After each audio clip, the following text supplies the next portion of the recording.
সালাম আলাইকুম রহমতুল্লাহ। সবাইকে মাহে রমজানের শুভেচ্ছা জানাচ্ছি। গত 12ই ফেব্রুয়ারি তারিখে বাংলাদেশে জাতীয় সংসদ নির্বাচন হয়, যেখানে একটি উৎসবমুখর পরিবেশে দিনের বেলা বাংলাদেশের কোটি কোটি মানুষ তাদের ভোটাধিকার প্রয়োগ করে এবং ভোট গণনা শেষে সংখ্যাগরিষ্ঠ মানুষের ভোটের ফলাফলটা বা ডাকাতি হয়ে যায় সন্ধ্যার পর থেকেই। যাই হোক, সেই ডাকাতির ফলস্বরূপ একটি সরকার গঠিত হয়। এই সরকারের যারা টপ পর্যায়ে ছিলেন বিগত 17 বছর তারা অনেকেই দেশে ছিলেন না,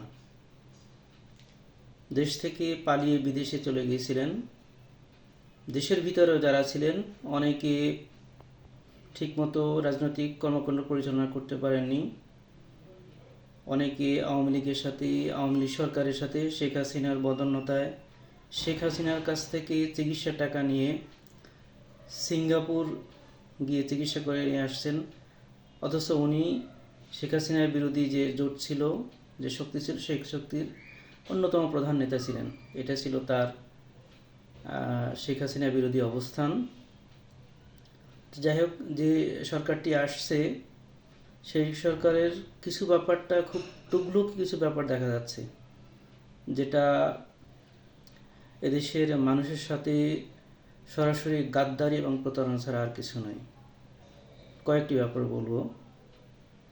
প্রথমত, এই সরকার আসার পরে কার্যক্রম নিষিদ্ধ একটি রাজনৈতিক দলকে প্রকাশ্যে কার্যক্রম শুরু করার অনুমতি দিয়েছে। কোনো কোনো ক্ষেত্রে এই সরকারের যারা মাঝারি এবং রুট লেভেলের নেতাকর্মী আছে তারা সহযোগিতা করেছে।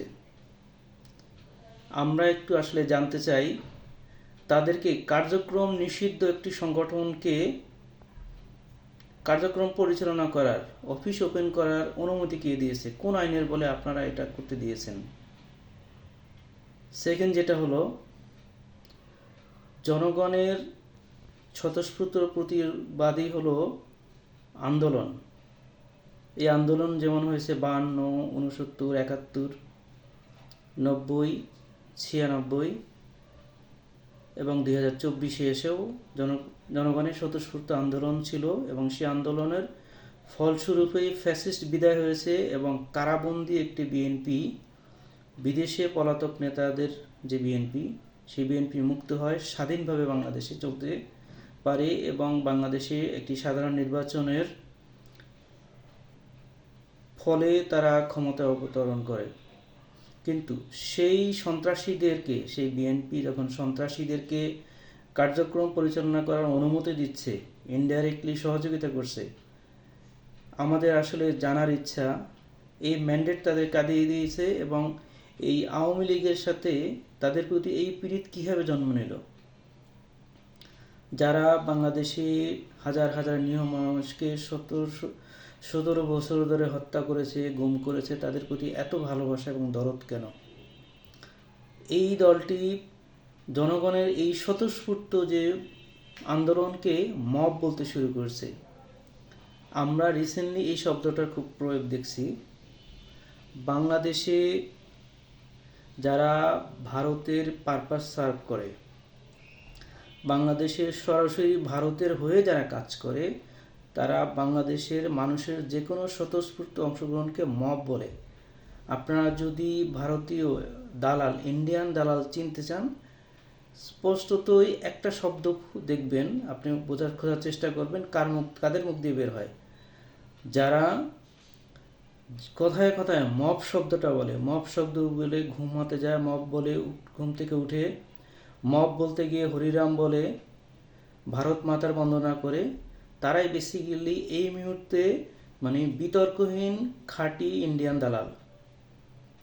তারা একদিকে যেদিন 24-এর আন্দোলনকে অস্বীকার করবে, 24-এর বিপ্লবীদের আঘাত করবে, স্বাধীন ভারতীয় যারা আধিপত্যবাদকে দেশে টেনে আনতে চায় সেই আওয়ামী লীগকে অফিস খোলার অনুমতি দিবে, আর জনগণ কিছু বললে তাকে মব বলে দমন করার চেষ্টা করবে। এই ধরনের ধৃষ্টতা কিন্তু একেবারে অগ্রহণযোগ্য। যেই 24-এর বিপ্লবের সরাসরি বেনিফিশিয়ারি আপনা। 24-এর যে ভাই বোনেরা জীবন দিয়েছে, এখনও যারা পঙ্গুত্ব বরণ করে মানবেতর জীবনযাপন করছে, তাদের রক্তর বিনিময়ে আপনারা কিন্তু এই মসনদ পেয়েছেন। মনে রাখবেন, আপনারা যদি এই বিপ্লবীদের সাথে গাদ্দারি করেন, জুলাই ঘোষণাকে আপনারা অস্বীকার করেন, সংবিধান যে নির্যাতনকারী বাংলাদেশকে ফ্যাসিস্ট সৃষ্টিকারী 72-এর সেকুলার সংবিধান পরিবর্তনের জন্য যে কমিশন করেছে, সে কমিশনের এখনও শপথ নেননি। আপনারা যদি শপথ না নেন, ছাত্রদের ভিতরে বাংলাদেশের কোটি কোটি ছাত্র জনতার বিরুদ্ধে আপনারা যদি অবস্থান গ্রহণ করেন, মনে রাখবেন 2024 সালের 5 জানুয়ারি একটা নির্বাচন হয়েছিল বাংলাদেশে। সেই নির্বাচনে 270টির বেশি আসন পেয়েছিল একটি দল। সেই দল 6 মাস পরে বাংলাদেশ থেকে হাওয়া হয়ে গেছে। আপনাদের ক্ষেত্রে এটা হোক আমরা চাই না। এখানে যারা আন্দোলন করেছে দেশকে মুক্ত করার জন্য, ভারতের রাহুগ্রাস থেকে মুক্ত করার জন্য, তাদের ভিতরে যেমন এনসিপি জামাতের লোক আছে, তেমনি রয়েছে হাজার হাজার বিএনপির লোক। বিএনপির যে ভাইয়েরা জীবন দিয়েছে, লড়াই করেছে, তারাও কিন্তু আপনাদেরকে পজিটিভলি নেয় না। অন্যভাবে অন্য যোদ্ধারা তো নিবেই না। এবং আপনারা যদি মনে করেন এই জুলাই যোদ্ধাদের সাথে লড়াই করে এই স্বাধীনচেতা মানুষদেরকে দূরে সরিয়ে রেখে গাদ্দারদেরকে, বাংলাদেশ বিরোধী যারা ইন্ডিয়ান পারপাস সার্ভ করে বাংলাদেশে, তাদেরকে বুকেটে নিয়ে বাংলাদেশে আপনারা রাজত্ব করবেন, তাহলে দেখেন কতদিন করতে পারেন। জুলাইয়ের সাথে বেইমানি করে কতদিন টিকতে পারেন আপনারা দেখেন। জুলাই যোদ্ধারাও দেখুক, বাংলাদেশের মানুষ দেখুক। সবাইকে ধন্যবাদ।